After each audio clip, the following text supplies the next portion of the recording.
Fine. You know what? Fine. I'll just get back in the goddamn rowboat. Jesus Christ.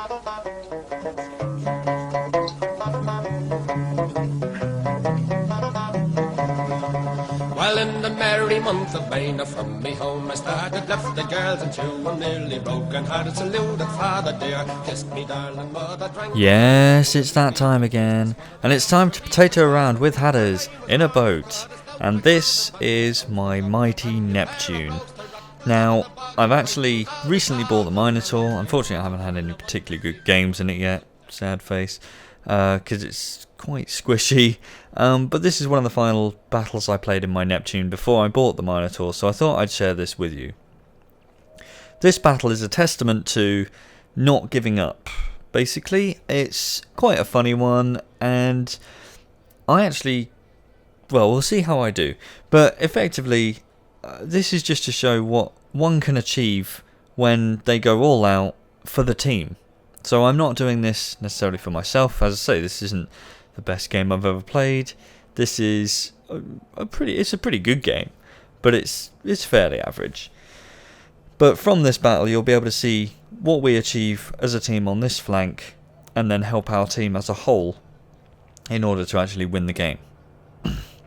Now, I come back from a bit of a break. This weekend, I did a lot of stuff back home with the family and such, and I actually went to Tankfest. And Tankfest this year was incredible. It was really good to see. I have actually been before a couple of times. Last time I went was 2 years ago. They've got the new Tiger collection, which features every type of tiger, certainly that I know about, ever in existence, apart from the Sturm Tiger with the enormous sort of almost mortar-esque firing gun that would destroy emplacements. Other than that, they had two Tiger 2s, the Porsche and the Henschel variants. They had the Tiger itself, Tiger 131, the only driving one in the world, and they had a Ferdinand, which I believe they borrowed from another museum. So yeah, they had 5 different Tiger variants, and it was excellent to see them all in one place. I also got to meet the Mighty Jingles, which was actually the highlight of my day. We had to wait a long time to see him, and initially I was thinking like, oof, is this going to be worth it? Because I've met him before the Tankfest 2 years ago, and unfortunately he was sort of, I think he was a bit flustered. He was getting thrown from place to place, person to person, and unfortunately he really didn't have much time to talk to each person because there were so many people there to see him. This time he did it a bit more on his terms, and he truly is a gentleman. He waited specifically. He met people for an extra 2 or 3 hours on top of the time he was supposed to, just to get everyone in and have a decent conversation with each person. So really hats off to Jingles for putting up with so many of us going to visit him. And I am a big fan of his content, and it's actually one of the reasons I set up my channel in the first place. As you can see, I mainly focus on Warships. Unfortunately, I did play World of Tanks. I played it on the Xbox, so I played the console version. I really enjoyed it, and I did have several tier 10s. I put a lot of effort into it. I was a little bit of a premium whore on there, but not as much as here.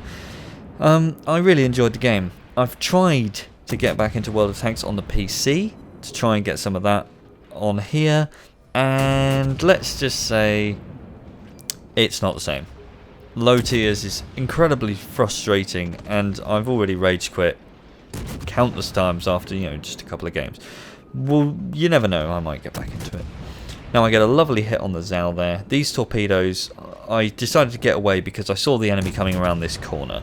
Now the enemy are coming in bloody heavy. They've got a Zao, they've got 2 Yamatos, they've got another cruiser there, probably a Baltimore I think it is. I'm not sure if the Baltimore shows up yet or if he's on the way, but there is going to be a Baltimore. So I kill the Zao with my torpedo strike, and then the torpedoes go in and hit both the Yamatos. One of them is definitely still flooding because the damage is ticking up there. So yeah, some really great torpedoes. You can see now they're not so keen to push around that corner. They've just lost their cruiser. Their destroyer's being driven off. You can see the gearing there getting shot up, and I'm going to join in shooting them up some more. the two Yamatos are not so sure whether to charge in anymore, and if they do want to charge in, then they're going to be charging into two battleships, myself with some very dangerous torpedoes, although I am a bit squishy, and we have a Fletcher class destroyer just off the side of the gearing there as well. So we are ever so slightly outnumbered. I mean, they only have, I believe it's one more ship than us here, but as I say, this is a testament to what you can do if you just hold off. So our little team here is in not a hopeless situation, but we're not in a great situation. We have two Yamatos, a gearing, the Zhao, which we've already killed, and then the Baltimore over there to deal with. So I've managed to shell up the Yamato quite heavily. You can see, aiming at his superstructure, I'm doing quite large volleys of damage. The battleship in the middle there, I believe it's an Iowa, just absolutely wrecked that Yamato, and what a fantastic shot from him. And the Yamato goes down. So in just a short amount of time, I mean the game's only sort of 5 minutes old, we've managed to sink a Yamato and a Zhao in the same cap, and I believe we're going to get the gearing as well. So the enemy not looking so strong here anymore, and straight away you can see they've pushed back around that island, and I think they're going to regroup before they maybe try again. Now the gearing is in a fierce gun duel with the Fletcher, and unfortunately for our Fletcher, the gearing is a bloody dangerous boat. It's got the 3 turrets with 2 guns each, and he's just going to mince him up. Even though I believe they're both going to die, the Fletcher's going to get pretty wrecked on the way through. There you go, so the gearing goes down. Now just because the enemy team are falling back, that doesn't mean they are done. And I decide I need to get in this cap and try and influence the battle a bit more. It is just me, a battleship and a Fletcher left. I believe our battleship on the flank there is an Azumo. The Fletcher's got next to no health. I am a squishy cruiser, and the Azumo has been hit up fairly badly as well. And there is now another ship coming in to join the fray. So I decide, seeing that the enemy are falling back and they're well within range, to slow down and smoke up here in order to smash them on their retreat. Now here, and this is the problem with smoke, it's a double-edged sword, I make a bit of a miscalculation. Now there is a Baltimore, and what does Baltimore have? He has radar. Now radar to a Minotaur is the devil. It's possibly the worst thing that you can encounter. Once you get picked up by radar, especially in the situation I'm in where you're practically stationary, you're going to get shot to bits. And you can see the radar popping up there. The eye was just fired, so I got quite lucky there that he fired right before the radar.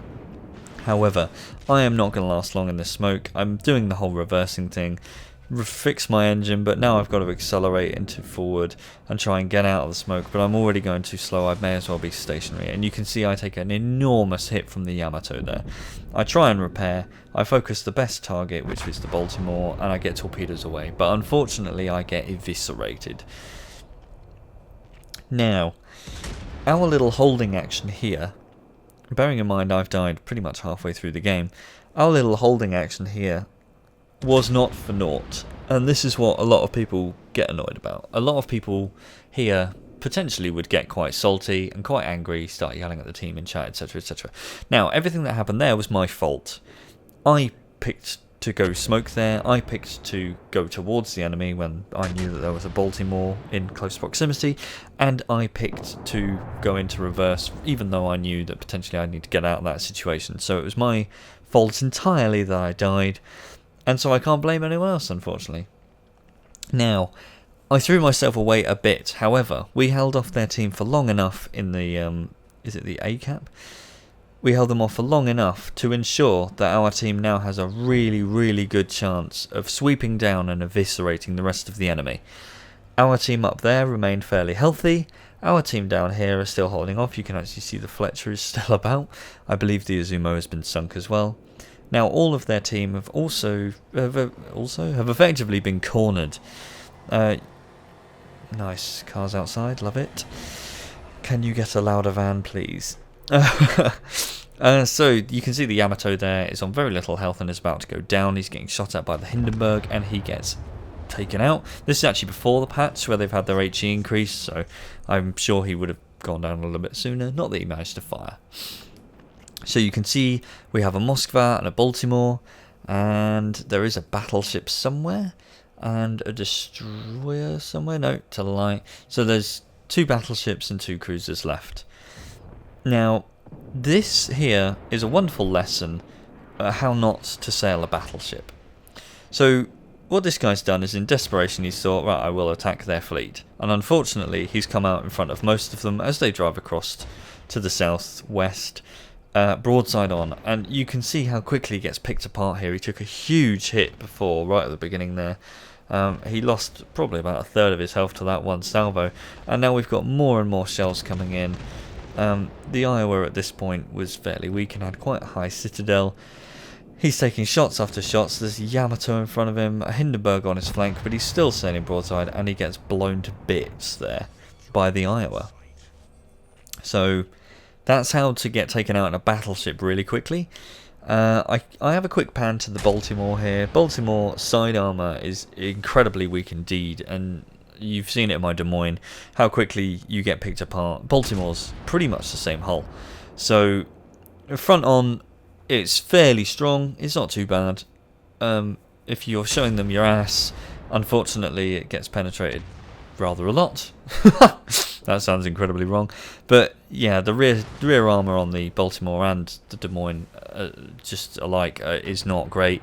And the side armour is atrocious. And he gets annihilated by the Kurwurst.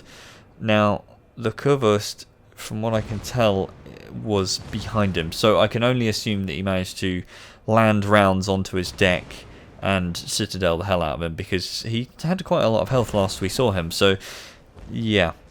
Now we have Battleship Moskva trying to get away, but he's been pinned in by the Fletcher there. You see the Fletcher appear, and he gets taken out by the Iowa as well.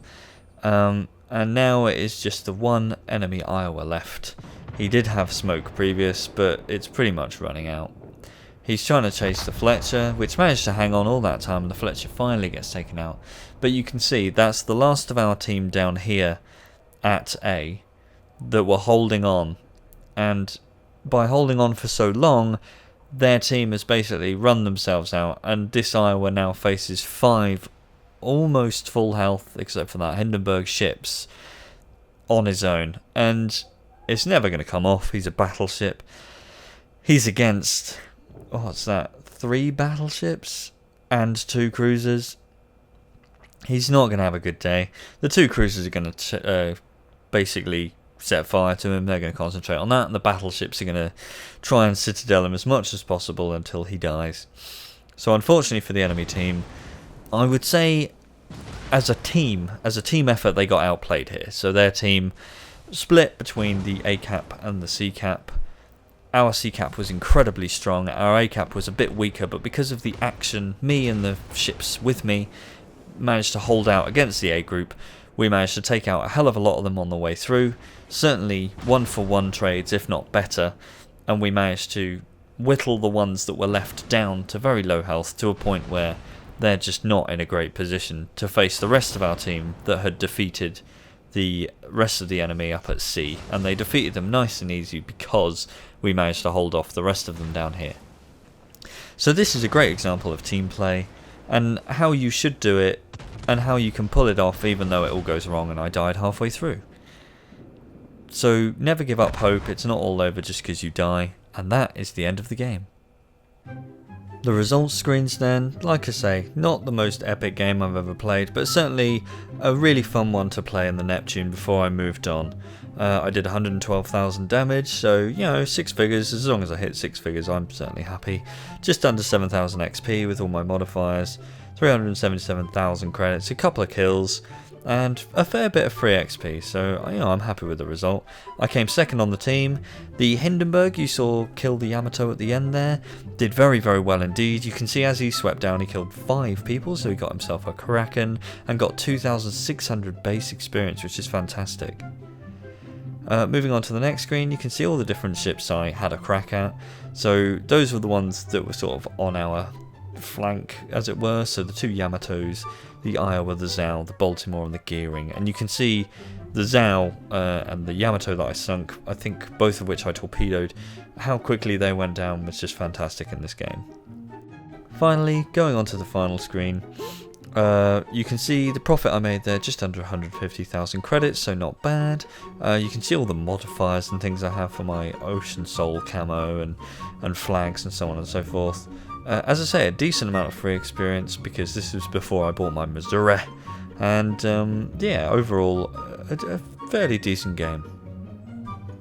Well then, I've been Hadders. I hope you enjoyed the video, and I hope you enjoyed my ramblings. I apologise for rambling about Tankfest a little bit, but I do have a passion for armour, and it's actually what got me into World of Warships. I did play tanks first, so from that I saw Warships on Jingle's channel as it happens, and I thought I'd give this a crack, and how much I enjoy it now is, you know, sort of a testament to Wargaming's ability to create new games and new things and new content for everyone to play.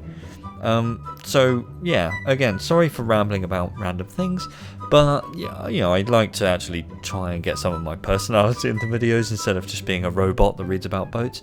Yeah, so that was my weekend. Again, I hope you enjoyed the video. Apologies for the weekend away where I didn't make any videos, but you know, I try and treat you good. And I'll try and make some more content throughout the week. So hopefully I will see you all soon.